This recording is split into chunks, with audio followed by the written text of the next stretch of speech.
여러분 안녕하십니까? 포항 MBC 뉴스투데이입니다. 오늘도 대구와 경북은 폭염특보가 발효 중인 가운데 무더위가 이어지겠습니다. 한편 낮부터 저녁 사이 곳에 따라 비 또는 소나기가 예상되는데요. 자세한 날씨 유아경 기상캐스터입니다. 주말도 푹푹 찌는 무더위가 이어졌습니다. 그래도 우리 지역에 열흘 넘게 발효 중이던 폭염경보는 조금 완화된 지역이 있는데요. 현재 경북 서부 내륙을 중심으로는 여전히 폭염경보가 발효 중이고요. 그 외 경북 동해안을 중심으로는 폭염주의보로 하향된 상태입니다. 오늘도 낮에는 대부분 지역에서 35도 이상 치솟으며 덥겠습니다. 오늘 대구와 경북에는 낮부터 저녁 사이 소나기 또는 비가 내리는 곳이 있겠는데요. 대기 불안정의 영향으로 경북 북부 동해안을 제외한 대구와 경북에는 5에서 40mm의 소나기가 예상되고요. 경북 북부 동해안에는 5에서 60mm의 비가 내릴 전망입니다. 한편 태풍 카누는 당초 예상보다 서쪽으로 치우쳐 북상 중에 있는데요. 대구와 경북도 주 중반부터 태풍의 영향으로 강한 비바람이 예상됩니다. 아직 변동성이 크지만 모레부터 태풍 카눈의 영향으로 전국에 세찬 비와 바람이 불겠고요. 수요일 밤 경남 지역을 시작으로 우리 지역도 차츰 태풍의 직접 영향권에 들 것으로 전망됩니다. 날씨였습니다. 고 최수근 상병 사망 사건을 수사했던 해병대 수사단장이 수사 결과를 경찰에 이첩하는 과정에서 국방부 지시를 따르지 않았다는 이유로 보직 해임됐습니다. 이를 두고 국방부가 관련 책임자들의 혐의를 축소하려 했다는 의혹이 제기되고 있는데요. 최 상병의 부모는 군의 진상규명 의지에 의구심을 표명했습니다. 배현정 기자의 보도입니다. 예천에서 수해 실종자를 수색하다 순직한 고 최수근 상병 사건. 해병대 수사단이 수사를 통해 임성근 해병대 1사단장과 수해 복구 작전을 지휘한 박상현 여단장 등 8명에 대해 과실치사 혐의가 있다는 내용을 수사 결과에 적시한 것으로 알려졌습니다. 해병대 수사단은 이 결과를 수사 권한이 있는 경북경찰청에 이첩했습니다. 그런데 국방부 검찰단은 해병대 수사단이 혐의 적시 자료와 임의로 판단한 수사 결과를 전달했다며 경찰로부터 수사 자료를 곧바로 회수해 갔습니다. 또 해병대 수사단장인 대령을 보직 해임하고 단장을 포함한 수사팀 3명을 군기 위반으로 입건해 수사하고 있습니다. 이 때문에 국방부가 사건을 축소 은폐한다는 의혹이 일고 있습니다. 군사건을 수사한 경찰은 사망 사건의 경우 피의자로 추정되는 혐의를 명시한 자료를 군 수사기관으로부터 통상적으로 이첩받았다고 밝혔습니다. 군대에서 수사하는 기초 자료에 대한 수사 범위를 한정하는 지침이나 관련 법규는 없습니다. 혐의를 자료에 적시하지 말라는 수사 범위는 어디에도 규정하고 있지 않는 겁니다. 언론을 통해 수사단장 보직 해임 사태를 접한 최 상병의 부모는 진상조사가 제대로 이뤄질지 강한 의구심을 피력했습니다. 부모는 국방부 기자단에 보낸 입장문에서 사고 원인 파악이 제대로 되지 않은 상태에서 원했던 강고한 재발 방지 대책이 수립될 수 있을지 의구심이 든다고 밝혔습니다. MBC 뉴스 배현정입니다. 해병대 수사단장의 보직 해임으로 고 최수근 상병 사건의 경찰 이첩이 계속 미뤄지고 있습니다. 이런 가운데 지난해 군사법원법 개정으로 일부 군 관련 사건의 관할권이 경찰로 넘어오면서 이미 적지 않은 양의 군 형사 사건을 경찰이 수사 중인 것으로 확인됐습니다. 김서현 기자가 취재했습니다. 고 이해람 공군 중사 성추행 사건의 1심 판결이 나왔던 재작년 연말, 예천에 위치한 공군 제16 전투 비행단에서도 여성 부사관 성추행 피해 신고가 있었던 것으로 확인됐습니다. 가해자와 친분이 있던 한 남성 준사관이 신고자 색출에 나섰다가 징계를 받자 행정소송을 제기한 건데 법원이 해당 판결문을 공개하면서 뒤늦게 드러난 겁니다. 하지만 대부분의 군 부대 내 범죄는 군사경찰과 군검찰, 군사법원이 관할하면서 밖으로 거의 알려지지 않고 은폐 의혹도 꼬리표처럼 따라다닙니다. 그런데 1년 전 군대 안에서 벌어진 성범죄와 사망 사건은 경찰로 이첩하도록 군사법원법이 개정됐습니다. 지난해 7월 이후 1년간 경북경찰청에 접수된 경북 지역 군 관련 형사 사건은 무려 92건, 이 중 90%, 83건은 군인의 성범죄 사건으로 확인됐습니다. 현재 수사 중인 사건도 25건, 기소 의견으로 송치된 건 38건입니다. 이미 상당한 양의 군대 내 범죄를 부대 밖의 경찰이 수사하고 있는 겁니다. 하지만 여전히 군의 주관적인 판단이 개입할 여지가 크다는 의견도 있습니다. 고 최수근 상병 사건도 경북경찰청에 사건을 이첩한 해병대 수사단장을 국방부가 돌연 보직에서 해임하고 관련 자료를 회수해 논란이 일고 있습니다. 범죄를 이첩하고 이런 문제들을 사실 판단하는 주체는 여전히 군대에 있기 때문에 과연 사고의 원인을 밝히려고 수사를 하는 것인지 사고의 원인을 숨기려고 수사를 하고 있는 것인지에 대한 의구심이 좀 듭니다. 해병대 지휘관들의 과실치사 혐의 적용 여부가 수사의 쟁점이 될 것으로 보이는 가운데 경북경찰청은 해병대가 사건을 다시 이첩하면 강력범죄수사대가 수사를 맡을 예정이라고 밝혔습니다. MBC 뉴스 김서연입니다.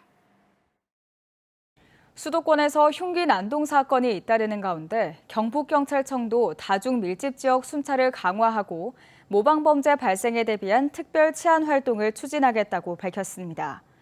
112 상황실에 흉기 난동 신고가 접수되면 가장 빨리 출동 가능한 순찰차에 지령을 내려 신속하게 출동하도록 하고 피서철 해수욕장 등 인파 밀집 지역에 범죄 취약 요인을 분석하는 등 사전 대응을 강화합니다. 사이버 수사 분야에서는 온라인 살인 예고 게시물에 대한 감시반을 편성해 모니터링할 계획입니다. 경상북도는 재난안전관리특별교부세 12억 원을 투입해서 영덕의 산불 감시를 위한 드론 시스템을 시범 구축한다고 밝혔습니다. 드론 산불 감시 시스템을 도입하면 일일이 조종기를 들고 조직하지 않아도 주요 지점에 설치된 드론 스테이션에서 드론이 대기하다가 관제실에 비행 지시가 내려지면 설정된 항로로 자동 비행할 수 있습니다. 24시간 임무 수행이 가능하고 산불 감시 영상 촬영과 산불 예방 공중방송 등도 할 수 있습니다. 대학 한 곳당 1,000억 원의 예산이 지원되는 초대형 사업이죠. 글로컬 대학 사업에 경북에선 안동대와 포항공대, 한동대 등 3곳이 1단계 과정을 통과해서 오는 10월에 최종 심사를 앞두고 있습니다. 이들 대학들이 최종 전략 확정에 앞서 사업 밑그림을 공개했는데요. 경상북도는 3곳 모두 최종 관문을 통과할 수 있도록 지원단을 꾸리기로 했습니다. 이도은 기자의 보도입니다.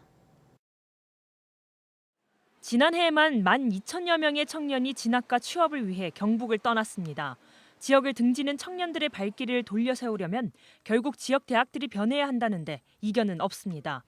문제는 대학 경쟁력을 높이기 위한 예산인데 교육부가 대학 한 곳당 1,000억 원을 지원하는 글로컬 대학 사업 계획을 내놓으면서 전국 대학가들의 최대 하두로 떠올랐습니다.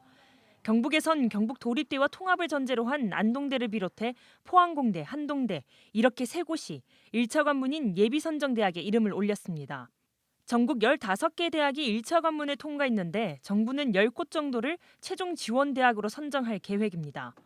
경상북도는 경북의 3대학이 모두 최종 선정될 수 있도록 행정부지사를 단장으로 TF를 꾸리고 지자체는 지역의 기업 및 연구기관들을 불러 실행 계획서 작성에 들어갔습니다. 이제는 대학과 지자체, 기업, 지역사회가 함께 가야 되는 지역 공동 운명체 사회가 되고 있습니다. 대학이 지역 발전의 중심이 되고 또 그걸 통해 가지고 지역이 발전할 수 있고 지역 사람이 육성되는 체계를 이어지기 위해서 우리 경상북도에서 TF팀을 만들어서 대학별 밑그림도 일부 공개됐습니다. K-인문을 내세운 안동대와 경북도립대는 한국국학진흥원과 함께 경북의 전통 문화재 연구 역량을 부각시키고 미국과 유럽의 한국문화센터 설립 계획도 내놓을 예정입니다. 우리 선조들이 살았던 삶의 현장들이 그 안에 녹아있고 그 스토리들을 우리가 자료를 받아서 그 스토리를 가지고 스토리텔링을 할 수 있는 자료로 만들어서 그것을 영상화한다던가 대중에 좀 더 친숙하게 다가갈 수 있는 것을 만든. 포항공대는 글로컬 대학에 선정되면 학교 법인이 추가로 2,000억 원을 더 내놓기로 했습니다. 차세대 반도체가 있습니다. 그리고 또 바이오가 있는데 그 포항공대는 또 그 각각의 분야에 대해서 세계적인 연구력을 보유를 하고 있습니다. 근데 지금까지는 이제 저희가 연구만 잘하고 지역에는 어떤 역할을 못한 것으로 많이 인식이 되고 있는데 지금은 지역의 산업체를 직접적으로 도와줄 수 있는 인재 양성, 그다음에 실질적으로 R&D 쪽에서도 한동대는 울릉도와 독도에 집중합니다. 울릉 캠퍼스를 설립하고 울릉도와 독도가 100만 관광 시대를 열 수 있도록 세계적인 친환경 기업과 관광 프로그램을 공동 개발합니다. 또 학생들의 해외 유학 지원 프로그램도 대폭 확대합니다. 글로벌 로테이션 학기라는 것이 있습니다. 한 학기 동안 거기 가서 그 학교에서 거주하면서 그 국가가 경험했던 문제 혹은 거주하는 지역 도시가 경험했던 문제들을 살펴보고 공부를 하고 그 문제들을 극복했던 방법들을 만약에 가지고 프로젝트를 진행한다면 그것이 다시 돌아와 우리 지역의 문제들을 해결하는 데 4개 대학의 3개 팀의 글로컬 대학 실행 계획서는 10월 초까지 작성되고 최종 심사 결과는 10월 중 발표될 예정입니다. MBC 뉴스 이돈입니다. 울릉군은 제4회 섬의 날 행사의 성공적인 개최를 위해 개막식이 열리는 내일 관광시설을 전면 무료 개방합니다. 무료로 개방되는 관광시설은 천부 해중전망대와 독도 전망 케이블카, 복내폭포, 선목 관음도, 태하 향목 모노레일 등 모두 6곳입니다. 또 행사 기간인 8월 9일부터 11일까지 요금 50%를 할인 적용해 운영합니다.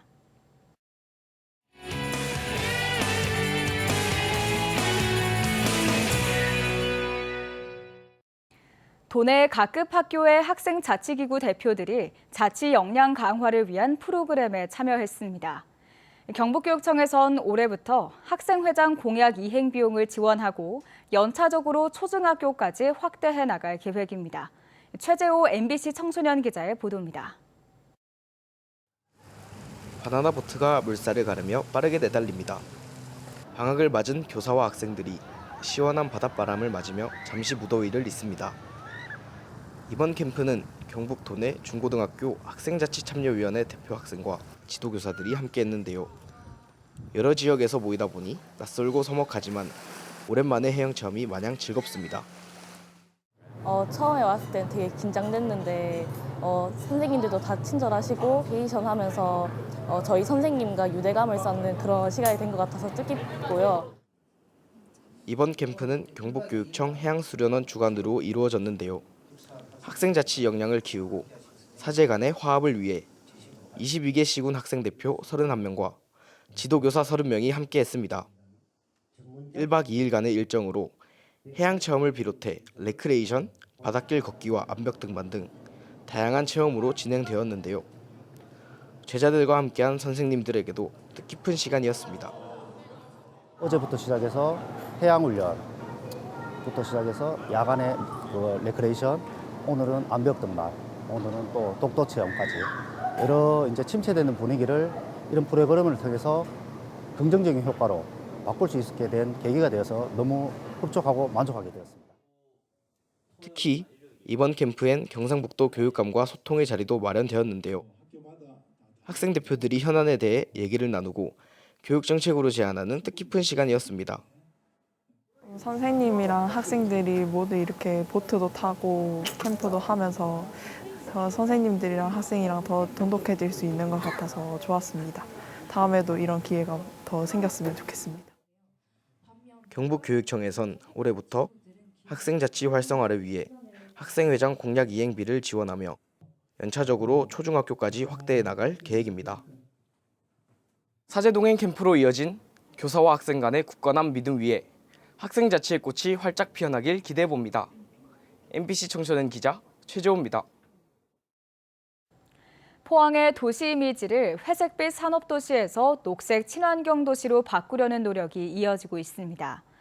포항시는 최근 포항 그린웨이와 맨발로를 특허청에 상표 등록해서 포항이 걷기 좋은 녹색 생태도시라는 이미지를 적극 부각시키고 있습니다. 아울러 바다와 산림이 어우러진 포항의 풍광을 드라마와 SNS를 통해 적극 노출시켜서 포항은 회색빛 산업도시라는 과거의 인식에서 벗어날 수 있도록 적극 홍보에 나서고 있습니다. 에코프로는 부족한 혈액 수급에 도움을 주기 위해 지난 3일 에코배터리 포항 캠퍼스에서 사랑의 헌혈 캠페인 행사를 벌였습니다. 이날 행사에는 100명 가까운 직원들이 참여해 나눔을 실천했으며 에코배터리 포항 캠퍼스는 지난 2월과 4월에도 사랑의 헌혈 캠페인을 진행해 혈액 수급 안정화에 힘을 보태고 있습니다. 식품의약품안전처는 영유아 또는 어린이가 사용할 수 있다고 표시하는 화장품을 유통 판매하는 업체를 대상으로 점검을 벌인 결과 3개 업체를 적발했다고 밝혔습니다. 이들 업체는 어린이 화장품의 안전성을 입증할 수 있는 자료를 제대로 갖추지 않고 있지 않아 화장품법 제4조를 위반한 혐의를 받고 있습니다. 식약처는 어린이 화장품의 경우 사용할 수 없는 색소 등의 성분을 고시하고 있다며 표시 사항을 잘 확인하고 사용해야 한다고 조언했습니다.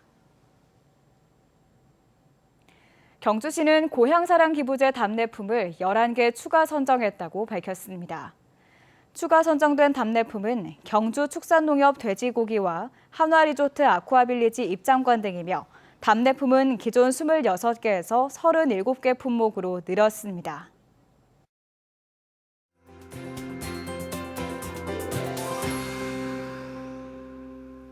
주말도 푹푹 찌는 무더위가 이어졌습니다. 그래도 우리 지역에는 열흘 넘게 발효 중이던 폭염경보가 조금 완화된 지역도 있는데요. 현재 경북 서부 내륙을 중심으로는 여전히 폭염경보가 이어지고 있고요. 경북 동해안을 중심으로는 폭염주의보로 하향된 상태입니다. 그래도 오늘도 또 낮에는 대부분 지역에서 35도 이상 치솟으며 덥겠습니다. 오늘 대구와 경북에는 낮부터 저녁 사이 소나기 또는 비가 내리는 곳이 있겠는데요. 대기 불안정의 영향으로 경북 북부 동해안을 제외한 대구와 경북에는 5에서 40mm의 소나기가 지나겠고요. 경북 북부 동해안에는 5에서 60mm의 비가 내리는 곳이 있겠습니다. 한편 태풍 카누는 당초 예상보다 서쪽으로 치우쳐 북상 중에 있습니다. 대구와 경북도 주 중반부터는 태풍의 영향으로 강한 비바람이 예상됩니다. 위성 영상입니다. 오늘 전국적으로 동해상에 위치한 고기압의 가장자리에 들면서 오늘도 무덥겠고요. 모레부터는 북상하는 제6호 태풍 카눈의 영향을 차차 받겠습니다. 자세한 지역별 날씨 보시면 오늘 우리 지역 대체로 구름 많은 가운데 낮부터는 소나기 또는 비가 내리는 곳이 있겠습니다. 바다의 물결은 오늘 0.5m에서 최고 2m로 약간 높게 일겠습니다. 경북 남부는 오늘 아침에도 열대야 기준인 25도 이상으로 출발하는 곳이 많습니다. 낮에는 대구 35도, 칠곡은 36도 예상됩니다. 경북 북부는 21도에서 25도로 시작해 낮에는 안동 35도, 영주도 35도 예상됩니다. 경북 동해안도 아침에는 후텁지근한데요. 낮에는 포항 31도로 평년 수준 머물 전망입니다. 아직은 변동성이 크지만 모레부터 태풍 카눈의 영향으로 전국에 세찬 바람과 비가 쏟아질 전망이고요. 수요일 밤 경남 지역을 시작으로 우리 지역도 차츰 태풍의 직접 영향권에 들 것으로 전망됩니다. 날씨였습니다. 이상으로 포항 MBC 뉴스투데이를 마칩니다. 시청해주신 여러분 고맙습니다.